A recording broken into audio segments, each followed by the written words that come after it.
ನಮಸ್ಕಾರ. ಉತ್ತರ ಕರ್ನಾಟಕ ನ್ಯೂಸ್ನ ಪ್ರೈಮ್ ಟೈಮ್ಗೆ ಸ್ವಾಗತ. ನಾನು ಹನುಮಂತ್ ದೇಶ್ಮುಖ್. ಇದು ಉತ್ತರ ಕರ್ನಾಟಕ ನ್ಯೂಸ್ನ ಬಿಗ್ ಎಕ್ಸ್ಕ್ಲೂಸಿವ್ ಸುದ್ದಿ ಅಂತಾನೆ ಹೇಳ್ಬೋದು. ಯಾಕಂದರೆ ಬೀದರ್ ಜಿಲ್ಲೆಯ ಈ ನಡು ಹೃದಯ ಭಾಗದಲ್ಲಿರುವಂಥ ಒಂದು ಕಚೇರಿ, ರಾಜ್ಯದ ಗಡಿ ಜಿಲ್ಲೆ ಬೀದರ್, ಅಲ್ಲಿಂದ ಇವತ್ತು ನಾವು ಒಂದು ಸುದ್ದಿಯನ್ನು ಬಯಲಿಗೆ ಎಳಿತಾ ಇದ್ದೇವೆ. ಸಾರ್ವಜನಿಕರ ತೆರಿಗೆ ಹಣದ ಲೂಟಿ ಹಾಗೂ ಕ್ರೀಡಾಪಟುಗಳ ಭವಿಷ್ಯದ ಜೊತೆ ನಡೀತಿರುವ ಭೀಕರ ಚೆಲ್ಲಾಟದ ಬೆಚ್ಚಿ ಬೀಳಿಸುವ ಕಥನ ರಾಜ್ಯದ ಉಪಮುಖ್ಯಮಂತ್ರಿಗಳು ಹಾಗೂ ಕ್ರೀಡಾ ಮತ್ತು ಯುವ ಸಬಲೀಕರಣ ಇಲಾಖೆಯ ಸಚಿವರಾದ ಡಾಕ್ಟರ್ ಜಿ ಪರಮೇಶ್ವರ್ ಅವರು ಕಣ್ ತೆರೆದು ನೋಡಲೇಬೇಕಾದ ಮತ್ತು ತುರ್ತಾಗಿ ಕ್ರಮ ಕೈಗೊಳ್ಳಬೇಕಾದ ಕಟು ವಾಸ್ತವವಿದು. ಹಾಗಿದ್ರೆ ಅಷ್ಟಕ್ಕೂ ಆಗಿದ್ದೇನು ಅಂತ ನೋಡೋದಾದ್ರೆ, ಸರ್ಕಾರ ಲಕ್ಷಾಂತರ ರೂಪಾಯಿ, ಕೋಟ್ಯಾಂತರ ರೂಪಾಯಿ ಸುರಿದು ನಿರ್ಮಿಸುತ್ತಿರುವಂಥ ಕ್ರೀಡಾ ವಸತಿ ನಿಲಯದ ಗೋಡೆಗಳು ಮತ್ತು ಮೇಲ್ಛಾವಣಿ ಉದ್ಘಾಟನೆಯ ಭಾಗ್ಯ ಕಾಣುವ ಮೊದಲೇ ಧರೆಗುಳಿಯುವಂಥ ಹಂತಕ್ಕೆ ತಲುಪಿದ್ದು ಹೇಗೆ? ಗುತ್ತಿಗೆದಾರರು ಮತ್ತು ಇಂಜಿನಿಯರ್ಗಳ ಅಪವಿತ್ರ ಮೈತ್ರಿಯಿಂದ ರೂಪುಗೊಂಡ ಈ ಕಳಪೆ ಸಾವಿನ ಮನೆಯ ಸಂಪೂರ್ಣ ಇಂಚಿಂಚು ತಾಂತ್ರಿಕ ರಿಪೋರ್ಟ್ ಅನ್ನ ಇವತ್ತು ಉತ್ತರ ಕರ್ನಾಟಕ ಸುದ್ದಿವಾಹಿನಿ ನಿಮ್ಮ ಮುಂದಿಡಲಿಕ್ಕೆ ಇಷ್ಟಪಡ್ತಾ ಇದೆ. ಯಾಕೆಂದ್ರೆ ಬೀದರ್ನಲ್ಲಿ ನಿರ್ಮಾಣವಾಗಿರುವಂಥ ಈ ಕ್ರೀಡಾ ವಸತಿ ನಿಲಯಕ್ಕೆ ನಮ್ಮ ಕ್ಯಾಮೆರಾಮ್ಯಾನ್ ಮತ್ತು ನಮ್ಮ ವರದಿಗಾರರು ಭೇಟಿ ನೀಡಿದಾಗ ಕಂಡ ದೃಶ್ಯಗಳು ಎಂಥವರನ್ನು ಕೂಡ ಆಘಾತಕ್ಕೀಡು ಮಾಡ್ತವೆ. ಇನ್ನು ಕೆಲವು ದಿನಗಳಲ್ಲಿ ರಾಜ್ಯದ ಪ್ರಮುಖ ನಾಯಕರಿಂದ ಅದ್ದೂರಿಯಾಗಿ ಉದ್ಘಾಟನೆಗೊಳ್ಳಬೇಕಿದ್ದ ಈ ಕಟ್ಟಡದ ಮೇಲ್ಛಾವಣಿ ಪೂರ್ತಿಯಾಗಿ ಬಿರುಕು ಬಿಟ್ಟಿದೆ. ಇಲ್ಲಿ ಬಳಸಿರುವಂಥ ಕಾಂಕ್ರೀಟ್ ಎಷ್ಟು ಕಳಪೆ ಆಗಿದೆ ಅಂದರೆ ಯಾವುದೇ ತಾಂತ್ರಿಕ ಉಪಕರಣ ಅಥವಾ ಸುತ್ತಿಗೆಯ ಅಗತ್ಯವೇ ಇಲ್ಲ. ಇಲ್ಲಿ ಸಣ್ಣ ಮಗು ಸಹ ತನ್ನ ಬರಿಗೈಯಿಂದ ಕಾಂಕ್ರೀಟ್ ಚೂರುಗಳನ್ನು ಕಿತ್ತು ತೆಗೆಯಬಹುದು. ಅಂದರೆ ನಾವು ಇಂಜಿನಿಯರಿಂಗ್ ಭಾಷೆಯಲ್ಲಿ ಹೇಳೋದಾದ್ರೆ, ಈ ಕಟ್ಟಡದ ನಿರ್ಮಾಣದಲ್ಲಿ ಸ್ಟ್ರಕ್ಚರಲ್ ಇಂಟಿಗ್ರಿಟಿ ಅಂದ್ರೆ ಏನಂತೀವಿ ನಾವು ಕನ್ನಡದಲ್ಲಿ, ರಚನಾತ್ಮಕ ಶಕ್ತಿ ಅಲ್ಲಿ ಸಂಪೂರ್ಣವಾಗಿ ಶೂನ್ಯಕ್ಕಿದೆ. ಅಲ್ಲಿನ ಈ ಮಿಕ್ಸ್ ರೇಷುವನ್ನು ನೋಡಿದರೆ, ಅಲ್ಲಿ ಇವರು ನಮ್ಮ ರಿಪೋರ್ಟರ್ ಅವೆಲ್ಲವನ್ನ ಕಿತ್ತು ನೋಡಿದಾಗ ಆ ಮಿಕ್ಸ್ ರೇಷು ಏನಿದೆ, ಸಿಮೆಂಟು, ಮರಳು ಮತ್ತು ಜಲ್ಲಿಕಲ್ಲು, ಕಾಂಕ್ರೀಟ್ ಅಂತೀವಲ್ಲ, ಇವುಗಳ ಪ್ರಮಾಣ ಒಂದು M20 ಇರಬೇಕು, ಇಲ್ಲ M25. ಇವು ಸ್ಟ್ಯಾಂಡರ್ಡ್ ಗ್ರೇಡ್ ಮಿಕ್ಸು. ಆದರೆ ಇಲ್ಲಿ ಕೇವಲ ಧೂಳು, ಕಳಪೆ ಸಿಮೆಂಟ್ ಹಾಕಿ ಕ್ಯೂರಿಂಗ್ ನೀರು ಹಾಕಿ ಭದ್ರಪಡಿಸಲಾಗಿದೆ. ಮತ್ತು ಸರಿಯಾಗಿ ಕ್ಯೂರಿಂಗ್ ಕೂಡ ಮಾಡದ ಕಾರಣ ಮೇಲ್ಛಾವಣಿಯಲ್ಲಿ ಕ್ರೇಸಿಂಗ್ ಆ್ಯಂಡ್ ಸ್ಟ್ರಕ್ಚರಲ್ ಕ್ರ್ಯಾಕ್ಸ್ ಬರ್ತಾ ಇದೆ. ಅವೆಲ್ಲ ಆಳವಾದ ಬಿರುಕುಗಳಿದೆಯಲ್ಲ, ಅದೇ ಪ್ರಾಬ್ಲಮ್ನಿಂದ. ಮತ್ತು ಈ ಕಾಂಕ್ರೀಟ್ ಹಾಕುವಾಗ ಸರಿಯಾಗಿ ವೈಬ್ರೇಟರ್ಗಳ ತಗೊಂಡು ಅಲ್ಲಿ ವೈಬ್ರೇಟರ್ ಮಷಿನ್ನಿಂದ ಎಲ್ಲ ಕಡೆ ಕಾಂಕ್ರೀಟ್ ಸರಿಯಾಗಿ ಹಾಕುವಂಗೆ ಮಾಡಬೇಕು. ಅದು ಮಾಡದ ಕಾರಣ ಮೇಲ್ಛಾವಣಿಯಲ್ಲಿ ಹನಿ ಕಾಬಿಂಗ್ ಅಂದರೆ ಕಂಪ್ಯೂಟರ್ ಥರದ ಈ ಜೇನುಗೂಡು ರಂಧ್ರಗಳಿರುತ್ತೆ ನೋಡಿ, ಅವೆಲ್ಲ ಅದಕ್ಕೆ ಕಾಣಿಸ್ತಾ ಇರೋದು. ತೇವಾಂಶ ನಿಯಂತ್ರಣವಿಲ್ಲದೆ ಒಳಗಿನ ಕಬ್ಬಿಣದ ರಾಡ್ಗಳು, ಈ ರೀಇನ್ಫೋರ್ಸ್ಮೆಂಟ್ ಸ್ಟೀಲ್ ಬಾರ್ಸ್ ಇರ್ತಾವಲ್ಲ, ಅವೆಲ್ಲ ಕಾರ್ಬೋನೇಷನ್ ಆಗ್ತಾ ಇದೆ.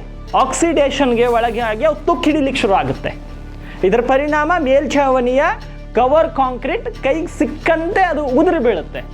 ಇವು ಟೆಕ್ನಿಕಲ್ ವರ್ಡ್ಗಳು. ಬಹುಶಃ ಅಧಿಕಾರಿಗಳಿಗೆ ಅರ್ಥ ಆಗುತ್ತೋ ಇಲ್ಲೋ ಈ ಯುವ ಸಬಲೀಕರಣ ಇಲಾಖೆಯವರು. ಯಾಕಂದ್ರೆ ಇನ್ನೂ ನಾವು ಅವ್ರೇನು ಹೇಳ್ತಾರೆ, ಸ್ಪಷ್ಟವಾಗಿ ನಾವು ಹ್ಯಾಂಡ್ ಓವರೇ ಮಾಡ್ಕೊಂಡಿಲ್ಲ ಅಂತ ಹೇಳ್ತಾರೆ. ಈಗೇನಿದು PWDದವ್ರು ಕಟ್ತಾ ಇದ್ದಾರಾ, PREದವ್ರು ಕಟ್ತಾ ಇದ್ದಾರಾ, ಲ್ಯಾಂಡ್ ಆರ್ಮಿದವ್ರು ಕಟ್ತಾ ಇದ್ದಾರಾ, ಏನದು ಲ್ಯಾಂಡ್ ಆರ್ಮಿ KRIDL ಅವ್ರು ಕಟ್ತಾ ಇದ್ದಾರೆ, ನಿರ್ಮಿತಿ ಕೇಂದ್ರದವ್ರು ಕಟ್ತಾ ಇದ್ದಾರೆ, ಅಥವಾ ದೇವ್ರೇನಾದ್ರೂ ಕೆಳಗೆ ಧರೆಗಿಳೋದು ಅವರೇ ಬಂದು ಏನಾದರೂ ಕಟ್ತಾ ಇದ್ದಾರೆ? ಇದಕ್ಕೆಲ್ಲ ಯಾರು ಹೊಣೆ? ಈ ದುಸ್ಥಿತಿಗೆ ಯಾರು ಹೊಣೆ?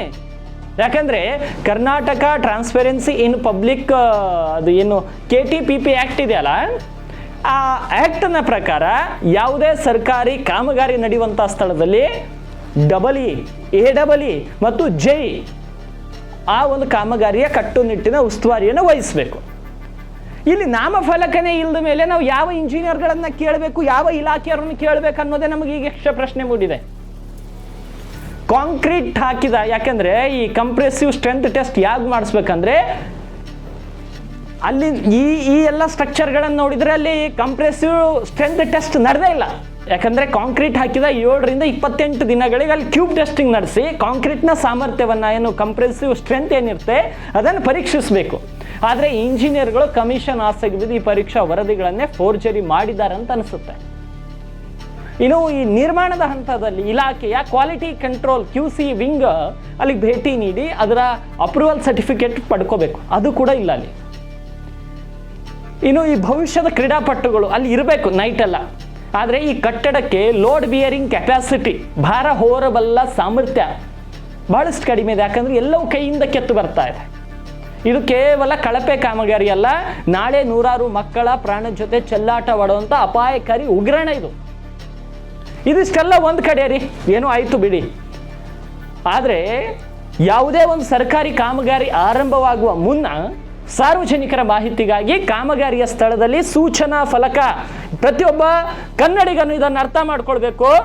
ಯಾವುದೇ ಸರ್ಕಾರಿ ಕಾಮಗಾರಿ ಜರುಗುವಂಥ ಸ್ಥಳದಲ್ಲಿ ಸೂಚನಾ ಫಲಕ ಅಥವಾ ಇನ್ಫಾರ್ಮೇಶನ್ ಬೋರ್ಡ್ ಅನ್ನು ಅಳವಡಿಸಬೇಕು. ಅದರಲ್ಲಿ ಎಸ್ಟಿಮೇಟ್ ಕಾಸ್ಟ್ ಬರೀಬೇಕು, ಗುತ್ತಿಗೆದಾರ ಯಾರು ಅನ್ನೋದು ಬರೀಬೇಕು, ಪ್ರಾರಂಭದ ದಿನಾಂಕ ಮುಕ್ತಾಯದ ದಿನಾಂಕ ಬರೀಬೇಕು, ಸಂಬಂಧಪಟ್ಟ ಟೆಕ್ನಿಕಲ್ ಸೆಕ್ಷನ್ TS ಮತ್ತು ಅಡ್ಮಿನಿಸ್ಟ್ರೇಟಿವ್ ಅಪ್ರೂವಲ್ AA ಸಂಖ್ಯೆಗಳೇನು ಬರೀಬೇಕು, ಈ ಕಾಮಗಾರಿಯ ಹೊಣೆಗಾರರಾದ ಇಂಜಿನಿಯರ್ಗಳು ಯಾರು ಅನ್ನೋದನ್ನು ಅದರಲ್ಲಿ ಬರೀಬೇಕು. ಯಾವುದೇ ಕಾಮಗಾರಿ ನಡೆಯುವಂತಹ ಸ್ಥಳದಲ್ಲಿ ಇವುಗಳನ್ನು ಇಲ್ಲದೆ ಹೋದರೆ ನೀವು ಸಂಬಂಧಪಟ್ಟ ಅಧಿಕಾರಿಗಳನ್ನ ಕಾಲ್ ಮಾಡಿ ಅಥವಾ ಡೈರೆಕ್ಟ್ ಆಗಿ ಭೇಟಿ ನೀಡಿ ಇವುಗಳ ಮಾಹಿತಿಯನ್ನ ಮತ್ತು ಸೂಚನಾ ಫಲಕವನ್ನು ಅಳವಡಿಸುವ ರೀತಿಯಲ್ಲಿ ಮಾಡಿ. ಈ ಸ್ಥಳೀಯ ಜನಪ್ರತಿನಿಧಿಗಳಿಗೆ, ನಮ್ಮ ನಾಯಕರಿಗೆ ಈ ಕಾಮಗಾರಿಯ ಬಗ್ಗೆ ಸಂಪೂರ್ಣ ಮಾಹಿತಿ ಇದ್ರೂ ಕೂಡ ಕಣ್ಣಿಗೆ ಬಟ್ಟೆ ಕಟ್ಕೊಂಡು ಕೂತ್ಕೊಂಡಿದ್ದಾರೆ. ಭ್ರಷ್ಟ ಗುತ್ತಿಗೆದಾರರಿಂದ ಶೇಕಡಾವಾರು ಕಮಿಷನ್ ಪಡೆಯುವ ಭರದಲ್ಲಿ ಶಾಸಕರು, ಸಚಿವರು ಕ್ರೀಡಾಪಟುಗಳ ಭವಿಷ್ಯವನ್ನ ಬಲಿ ಕೊಡ್ತಾ ಇದ್ದಾರೆ. ಈ ಕಮಿಷನ್ ಸಂಸ್ಕೃತಿಗೆ ಗಡಿ ಜಿಲ್ಲೆ ಬೀದರ್ ಸಂಪೂರ್ಣ ಬಲಿಯಾಗಿ ಹೋಗ್ತಾ ಇದೆ. ರಾಜ್ಯದ ಉಪಮುಖ್ಯಮಂತ್ರಿಗಳು ಹಾಗೂ ಕ್ರೀಡಾ ಸಚಿವರಾಗಿರುವ ಡಾಕ್ಟರ್ G. ಪರಮೇಶ್ವರ್ ಅವರೇ, ನೀವು ಗೃಹ ಇಲಾಖೆಯನ್ನ ನಿರ್ವಹಿಸುತ್ತಿರುವ ದಕ್ಷ ಆಡಳಿತಗಾರರು. ಆದರೆ ನಿಮ್ಮದೇ ಕ್ರೀಡಾ ಇಲಾಖೆ ಅನುದಾನದಲ್ಲಿ ಬೀದರ್ನಲ್ಲಿ ಕಟ್ಟಲಾಗುತ್ತಿರುವ ಈ ವಸತಿ ನಿಲಯ ಬೆಂಕಿ ಇಲ್ಲದೆ ಹೊಗೆಯಾಡ್ತಿರುವಂತ ಅಕ್ರಮದ ಅಡ್ಡೆಯಾಗಿದೆ. ಯಾಕಂದ್ರೆ ಉದ್ಘಾಟನೆಗೂ ಮುನ್ನವೇ ಮೇಲ್ಛಾವಣಿಯಲ್ಲಿ ಬಿರುಕು ಬಿಟ್ಟಿದ್ರೆ ನಾಳೆ ನಮ್ಮ ಗ್ರಾಮೀಣ ಭಾಗದ ಬಡ ಕ್ರೀಡಾಪಟುಗಳು ಈ ವಸತಿ ನಿಲಯದಲ್ಲಿ ಮಲಗಿರುವಾಗ ಮೇಲ್ಛಾವಣಿ ಬಿದ್ರೆ ಅದಕ್ಕೆ ಯಾರು ಹೊಣೆ? ಜನಪ್ರತಿನಿಧಿಗಳು ಕೇವಲ ಚುನಾವಣೆ ಬಂದಾಗ ಭರವಸೆಗಳ ಮಹಾಪೂರ ಹರಿಸಿದ್ರೆ ಸಾಲದು ಸ್ವಾಮಿ.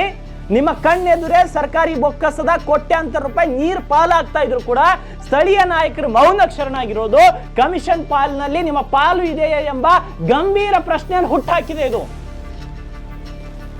ಈಗ ನಮ್ಮ ಉತ್ತರ ಕರ್ನಾಟಕ ವಾಹಿನಿ ನೇರವಾಗಿ ಒಂದಿಷ್ಟು ಪ್ರಶ್ನೆಗಳನ್ನ ಇವತ್ತು ವ್ಯವಸ್ಥೆ ಕೇಳ್ತಾ ಇದೆ. ಥರ್ಡ್ ಪಾರ್ಟಿ ಟೆಕ್ನಿಕಲ್ ಆಡಿಟ್ ಆಗಬೇಕು ಈ ಒಂದು ಕೆಲಸದ ಮೇಲೆ, ಮತ್ತು ಕಳಪೆ ಕಾಮಗಾರಿ ನಡೆಸಿದಂತ ಗುತ್ತಿಗೆದಾರರನ್ನ ಬ್ಲಾಕ್ ಲಿಸ್ಟ್ ಸೇರಿಸಬೇಕು ಮತ್ತು ಆತನ ವಿರುದ್ಧ ಕ್ರಿಮಿನಲ್ ಮೊಕದ್ದಮೆಯನ್ನು ಹೂಡಬೇಕು. ಇಷ್ಟೆಲ್ಲ ಆದ್ರೂ ಕಣ್ಣಿದ್ದು ಕುರುಡರಂತೆ ವರ್ತಿಸಿ ಎಸ್ಟಿಮೇಟ್ ಪ್ಲಾನ್ನ ವಿರುದ್ಧವಾಗಿ ಕೆಲಸ ಮಾಡಲಿಕ್ಕೆ ಸಹಕರಿಸಿದ EEE ಅನ್ನ ಕೂಡಲೇ ಸಸ್ಪೆಂಡ್ ಮಾಡಬೇಕು ಮತ್ತು ಸಂಪೂರ್ಣವಾಗಿ ಕಳಪೆ ಆಗಿರುವ ಈ ಮೇಲ್ಛಾವಣಿಯನ್ನ ನೆಲಸಮಗೊಳಿಸಿ ಗುತ್ತಿಗೆದಾರನ ಸ್ವಂತ ವೆಚ್ಚದಲ್ಲಿ ನೂತನವಾಗಿ ಗುಣಮಟ್ಟದ ಬಿಲ್ಡಿಂಗ್ ಅನ್ನ ರೀಕನ್ಸ್ಟ್ರಕ್ಟ್ ಮಾಡಬೇಕು. ಗಡಿ ಜಿಲ್ಲೆ ಬೀದರ್ನ ಕ್ರೀಡಾಪಟುಗಳಿಗೆ ನ್ಯಾಯ ಸಿಗುವವರೆಗೂ, ಈ ಭ್ರಷ್ಟ ಇಂಜಿನಿಯರ್ಗಳು ಮತ್ತು ಗುತ್ತಿಗೆದಾರರ ಮುಖವಾಡ ಕಳಚುವವರೆಗೂ ಉತ್ತರ ಕರ್ನಾಟಕ ಸುದ್ದಿವಾಹಿನಿಯ ಈ ಸಮರ ಯಾವುದೇ ಕಾರಣಕ್ಕೂ ನಿಲ್ಲಲ್ಲ. ಇನ್ನು ಮುಂದಿನ ಸುದ್ದಿ. ಮೊನ್ನೆ ಕಲಬುರಗಿಯಲ್ಲಿ ಏನೋ ಒಂದು ಕಾಲೇಜಿನಲ್ಲಿ ಮೇಲಿನ ಆರ್ಚಿಸ್ ಅಂದರೆ ಮೇಲಿನ ಕಾಂಕ್ರೀಟ್ ಬಿದ್ದು ವಿದ್ಯಾರ್ಥಿಗಳಿಗೆ ಏನು ತೊಂದರೆ ಆಗಿದ್ದನ್ನು ಕೂಡ ನಾವೆಲ್ಲ ನೋಡಿದ್ವಿ. ಅದೇ ರೀತಿ ಬೀದರ್ನಲ್ಲಿಯೂ ಕೂಡ ಇಂಥದ್ದು ಒಂದು ಏನೋ ಬಿಲ್ಡಿಂಗನ್ನು ನಾವು ಇವತ್ತು ನಿಮಗೆ ತೋರಿಸ್ತೇವೆ. ಕ್ರೀಡಾ ಇಲಾಖೆ ವತಿಯಿಂದ ವಸತಿ ನಿಲಯವನ್ನು ಕಟ್ತಾ ಇದ್ದಾರೆ. ಕಳೆದ ಒಂದು ವರ್ಷದಲ್ಲಿ ಈ ವಸತಿ ನಿಲಯವನ್ನು ಸಾಕಷ್ಟು ಫಾಸ್ಟಾಗಿ ವೇಗಗತಿಯಲ್ಲಿ ಕಟ್ಟಿದ್ದಾರೆ. ಆದರೆ ಯಾವ ರೀತಿ ಕಟ್ಟಿದ್ದಾರೆ ಅನ್ನೋದನ್ನ ತೋರಿಸ್ತೀನಿ. ನಾವು ಇದರ ಮೇಲ್ಭಾಗದಲ್ಲಿ ಇದ್ದೀವಿ. ಈಗ ಏನು ವಸತಿ ನಿಲಯ, ಕ್ರೀಡಾ ಇಲಾಖೆಯ ವಸತಿ ನಿಲಯದ ಮೇಲ್ಭಾಗದಲ್ಲಿದ್ದೀವಿ. ಇಲ್ಲಿ ಯಾವ ರೀತಿ ಇದೆ ನೋಡಿ, ಇದು ಕಾಂಕ್ರೀಟು. ಈಗ ನಾನೊಂದು ಕಟ್ಟಿಗೆ ಹಿಡಿದಿದ್ದೀನಿ, ಸಾಮಾನ್ಯ ಒಂದು ಕಟ್ಟಿಗೆ ಇದು. ಇಲ್ಲಿ ಯಾವ ರೀತಿ ಇಲ್ಲಿ ಅವ್ರು ಕಟ್ಟಿದ್ದಾರೆ ಅಂತ ತೋರಿಸ್ತೀನಿ ನಿಮಗೆ. ಇಲ್ಲಿ ನೋಡಿ ಇದು ಕಾಂಕ್ರೀಟು. ಇವ್ರು ಹಿಂಗೆ ಕಟ್ಟಿದ್ದಾರೆ, ಕಟ್ಟಿಗೆ ಇದು. ಇನ್ನೇನು ನಾನು ಯಾವ್ದು ಯಂತ್ರದಿಂದನೂ ತೆಗಿತಾ ಇಲ್ಲ. ಇದು ಖಾಲಿ ಒಂದು ಕಟ್ಟಿಗೆಗೆ ಹಿಂಗೆ ಬರ್ತಾ ಇದೆ. ಇಲ್ಲಿ ಇನ್ನೊಂದು ಸ್ವಲ್ಪ ಹೊತ್ತಿಗೆ ರಾಡೆ ಬಂದ್ಬಿಡುತ್ತೇನೋ ಕೈಗೆ. ನೋಡಿ ಇದು ಈ ರೀತಿ ಹಿಂಗೆ ಕಟ್ಟಿದ್ದಾರೆ. ಈಗ ನೋಡಿ ಇದು ನೋಡಿ ಇದು ನೋಡಿ, ಯಾವುದೋ ರಸ್ತೆ ಗಿಸ್ತೆ ಆದರೆ ಏನೋ ವಾಹನ ಸೌರಪ್ಪ ಏನೋ ಮಾಡಿಬಿಡ್ತಾರೆ, ನೋಡ್ಕೊಂಡಾದ್ರೂ ಒಯ್ತಾರೆ. ಮೇಲ್ಭಾಗದಲ್ಲಿ ಇರುತ್ತೆ. ನೂರಾರು ಜನ ಕ್ರೀಡಾಪಟುಗಳು, ಕ್ರೀಡಾ ವಿದ್ಯಾರ್ಥಿಗಳು ಕಲಿತಿರ್ತಾರೆ. ಅಂಥವರು ಓದೋಂಥ ಶಾಲೆ ಇದು. ನೋಡಿರಿ ಏನು ಅಂತಿಲ್ಲ, ಕಟ್ಟಿಗೆಯಿಂದ ಇದು ನೋಡಿ. ಇದು ಹೆಂಗೆ ಕಟ್ಟಿಗೆಯಿಂದನೇ ಬರುತ್ತೆ ಅಂದರೆ ಇದು ಜೋರಾಗಿ ಮಳೆ ಬಂದರೆ ಇದ್ರ ಪರಿಸ್ಥಿತಿ ಏನಾಗ್ಬೋದು ನೋಡಿ ಇದನ್ನು. ಇನ್ನು ಕಬ್ಬನ ಗಿಬ್ಬನ ಹೊಡೆದ್ಬಿಟ್ರು ಅಂದರೂ ಇದು ಏನೂ ಉಳಿಯಲ್ಲ ಇದರಲ್ಲಿ. ಸಾಮಾನ್ಯ ಒಂದು ಕಟ್ಟಿಗೆಗೆ ಹಿಂಗೆ ಬರ್ತಾಯಿದೆ. ಕ್ರೀಡಾ ಇಲಾಖೆ ವಸತಿ ನಿಲಯ ಕ್ರೀಡಾಪಟುಗಳಿಗೆ ಪ್ರೋತ್ಸಾಹ ನೀಡಲು ಇಟ್ಟಿರ್ತಾರೆ ನೋಡಿ. ಇದು ಪೂರ್ತಿಯಾಗಿ ಇದನ್ನು ಯಾವನು ಕಟ್ಟಿದನೋ ಗೊತ್ತಿಲ್ಲ. ನಿಜಕ್ಕೂ ಏನೋ ಮಕ್ಕಳ ಜೀವ ತೆಗಿಬೇಕು ಅಂತ ಹೊಟ್ಟಿದಾರೋ ಗೊತ್ತಿಲ್ಲ ಈ ಇಲಾಖೆಯವರು. ಇಲ್ಲಿ ಕಂಕ್ರೀನೂ ಬರ್ತಿಲ್ಲ, ಅಂದರೆ ಕಡಿ ಅಂತ ಏನಂತೀವಿ ಅದು ಕೂಡ ಬರ್ತಿಲ್ಲ ಇದರಲ್ಲಿ ನೋಡಿ. ಇದು ಹೆಂಗೆ ಕೆದರ್ತಿರೋ ಹಂಗೆ ಬರ್ತಿದೆ. ಈಗ ಅದು ಪೂರ್ತಿ ಮೇಲ್ಪದ್ರ 1.5 ಇಂಚಿನಷ್ಟು ಬರ್ತಿದೆ. ಇದು ಒಂದೇ ಅಂತಲ್ಲ, ನಾನು ನಿಮ್ಗೆ ಯಾವುದೋ ಒಂದು ತೋರಿಸ್ತಿದ್ದೀನಿ ಅಂತ ತಿಳ್ಕೊಬೇಡಿ, ಬೇರೆ ಬೇರೆದು ತೋರಿಸ್ತೀನಿ. ಇದೇ ಕಟ್ಟಿಗೆಯಿಂದನೇ ತೋರಿಸ್ತೀನಿ ಇಲ್ಲಿ ಯಾವ ರೀತಿ ವ್ಯವಸ್ಥೆಯನ್ನು ಕ್ರೀಡಾ ಇಲಾಖೆ ವಸತಿ ನಿಲಯದಲ್ಲಿ ಇದೆ ಅಂತ ನೋಡಿ. ಇದು ಒಂದಿದು ಇಲ್ಲಿ ಇದನ್ನು ಕೂಡ ಅಷ್ಟೇ. ಈಗ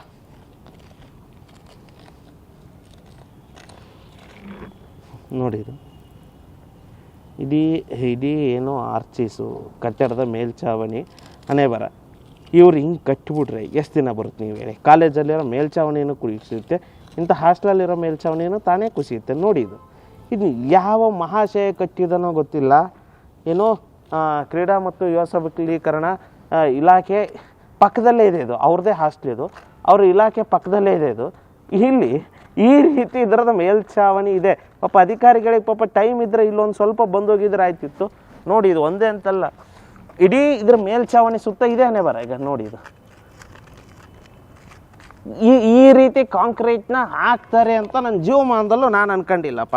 ಯಾಕಂದರೆ ಕ್ರೀಡಾ ವಿದ್ಯಾರ್ಥಿಗಳಿರೋದು ಈ ರೀತಿ ಇವ್ರು ಕಟ್ತಾರೆ ಅಂದರೆ ಪಾಪ ಮಕ್ಕಳ ಜೀವದ ಜೊತೆ ಚಲತೆ ಆಡಬೇಕು, ಈ ದೇಶದ ಭಾವಿ ಕ್ರೀಡಾಪಟುಗಳನ್ನ ಕೊಲ್ಲಬೇಕು ಅನ್ನೋ ಉದ್ದೇಶನೇ ಇವರು ಹೊಂದಿದ್ದಾರೆ ಅಂತ ನೇರವಾಗಿ ಹೇಳ್ಬೋದು ನಾವು. ಯಾಕಂದರೆ ಈ ರೀತಿ ಯಾವನಾದರೂ ಕಾಂಕ್ರೀಟ್ ಹಾಕ್ತಾನ ನೋಡಿ. ಹೆಂಗೆ ಕೆದರ್ತಿರೋ ಹಂಗೆ ಬರ್ತಿದೆ. ಹೆಂಗೆ ಕೆದರ್ತಿರೋ ಸಾಮಾನ್ಯ ಒಂದು ಕಟ್ಟಿಗೆ ತುಂಡು ಇದರಲ್ಲೇ ಹಿಂಗೆ ಬರ್ತಿದೆ ಅಂದರೆ ಇನ್ನು ನೋಡಿ. ಇದು ಒಂದೇ ಅಂತಲ್ಲ, ನಾನು ನಿಮ್ಗೆ ತೋರಿಸ್ತಾ ಹೋಗ್ತೀನಿ. ಇನ್ನೂ ಆ ಕಡೆಗಿದೆ. ಇಲ್ಲಿ ಈ ಬಿಲ್ಡಿಂಗ್ ಪೂರ್ತಿ ಹಣೆ ಬರ ಇದೆ. ಎಲ್ಲಿ ಬೇಕಲ್ಲಿ ನೋಡ್ತಿರೋ ಅಲ್ಲಿ ಇದೇ ರೀತಿ ಪ್ಯಾಚಸ್ಗಳು ಬಿದ್ದಿವೆ. ಪಾಪ ಆ ಮಹಾಶಯ ಗುತ್ತಿಗೆದಾರ ಯಾರಿದಾನೋ ಅವನೊಂದು ಫೋಟೋ ಇಸ್ಕೋಬೇಕಾಗುತ್ತೆ. ಇಲ್ಲಿ ನೋಡಿ, ಇಲ್ಲೊಂದು ತೋರಿಸಪ್ಪ, ಇಲ್ಲಿ ತೋರಿಸು. ಇದು ನೋಡಿ,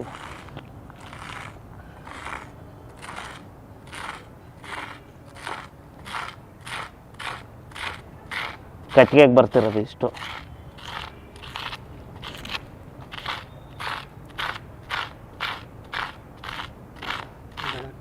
ನೋಡಿ ಇದನ್ನು ನೋಡಿ. ಗಾರೆ ಕೆಲಸದವ್ರಿಗಿಂತ ಕಡೆಯ ಕೆಲಸ ಮಾಡ್ತಿದ್ವಿ. ಯಾಕಂದರೆ ಮಕ್ಕಳ ಜೀವನ ಇದೆ ಇದರಲ್ಲಿ, ಮಕ್ಕಳ ಜೀವನ ಇರ್ತಿದ್ರಲ್ಲಿ ನಾವು ಅದನ್ನ ತೋರಿಸ್ತೀವಿ. ಯಾಕಂದರೆ ಭವಿಷ್ಯದ ಕ್ರೀಡಾಪಟುಗಳನ್ನ ಯಾವ ರೀತಿ ಇವರು ಸಂರಕ್ಷಿಸ್ತಿದ್ದಾರೆ, ಅವ್ರಿಗೆ ವಸತಿ ನಿಲಯದ ಇಟ್ಟು ಕ್ರೀಡೆಯನ್ನು ಪ್ರೋತ್ಸಾಹಿಸಬೇಕು, ಒಲಿಂಪಿಕ್ಸ್ ಗೆಲ್ಲಿಸ್ಬೇಕು ಅನ್ನೋ ಉದ್ದೇಶ ಇವ್ರದಾಗಿದ್ದರೆ ದಯವಿಟ್ಟು ಇಂಥ ಕಾಮಗಾರಿಯನ್ನು ಮಾಡಬೇಡಿ, ನಿಲ್ಲಿಸ್ಬಿಡಿ. ಮಕ್ಕಳವ್ರ ಮನೆಯಲ್ಲಿ ತಂದೆ ತಾಯಿ ಜೊತೆಗೆ ಉಂಡು ತಿಂದು ಚೆನ್ನಾಗಿರ್ತಾರೆ. ದೇಶಕ್ಕೋಸ್ಕರ ಏನೋ ಸಾಧನೆ ಮಾಡಬೇಕು, ಕ್ರೀಡೆಗೆ ಏನೋ ಒಂದು ಮಾಡಬೇಕು ಅಂತೇಳಿ ಬಂದುಬಿಟ್ಟು ನಿಮ್ಮ ಸರ್ಕಾರದ ಈ ಕಟ್ಟಡದಲ್ಲಿ ಇದ್ದುಬಿಟ್ರೆ ಖಂಡಿತ ಅವ್ರ ಜೀವನ ಉಳಿಯಲ್ಲ.